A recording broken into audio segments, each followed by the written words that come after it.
তো বাচ্চা তো মহাব্বতের জিনিস। বাচ্চার হচ্ছে গিয়ে আপনার হামের থেকে বুকে নিউমোনিয়ার এটা ফুসফুসেতে নাকি ভাইরাস নাকি এর জাতীয় কি আছে।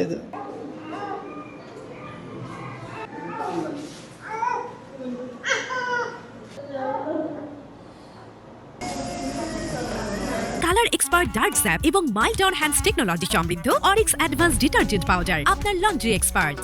সিনেদার থেকে আবার আসছি।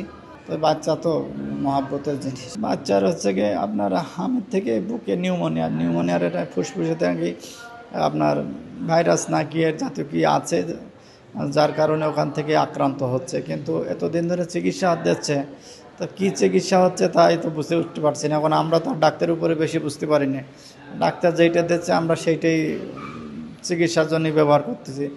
কিন্তু আমরা তো আর বুঝি না যে এই ওষুধের কী কাজ করবে, ওনার কী কাজ করবে।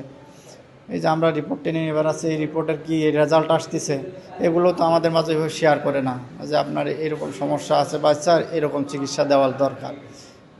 রিপোর্ট দেখাইলে ওনারা একটু চোখ বুলাই রেখে দিচ্ছে, তারপরে ওনাদের মতো চিকিৎসা দিচ্ছে, যেটা দিয়ে সান্ত্বনা দিচ্ছে আমরা ওইটাই সান্ত্বনা নিচ্ছি, কারণ আমরা তো আর এই বিষয়ে অবগত না।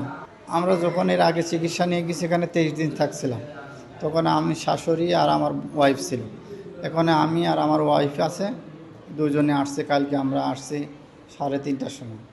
তো 3:30টার দেখার থেকে এখানে আর বড়ো ডাক্তার দেখে নাই। তো আজকে ওখানে রাউন্ডে যে ডাক্তার থাকে ওনারা দেখছে। আমার বাচ্চা সকাল পর্যন্ত ভালো ছিল। সকালে ইঞ্জেকশন দেওয়ার স্যালাইনের সাথে ইঞ্জেকশন দেওয়ার পরে আমার বাচ্চারা দেখি যে আস্তে আস্তে খুব মানে শ্বাসকষ্টের সমস্যা দেখা দিচ্ছে। শ্বাসকষ্টের সমস্যা দেখা দিচ্ছে, সেই দেখা দিচ্ছে। তো এখন এমন কঠিন পর্যায়ে আছে যে বাচ্চা না থাকার অবস্থা। তো এর কারণে আবার আইসিইউতে দিয়েছে। আসলে আইসিইউটাই কি মূলত চিকিৎসা হচ্ছে ডাক্তারের দেখাশোনা এবং নার্সদের সেবা যত্ন, ওষুধ ঠিকমতো প্রয়োগ করলে হয়তো বাচ্চা যদি ফ্লোরে ফেলেও চিকিৎসা দেওয়া হয় ভালো চিকিৎসা, তো ওটাই বাচ্চা বা সুস্থ হওয়ার জন্য আল্লাহর চাইলে যথেষ্ট হয়। কিন্তু আইসিইউটা আসলে মনের বুঝ যে আমার বাচ্চা আইসিইউতে রয়েছে।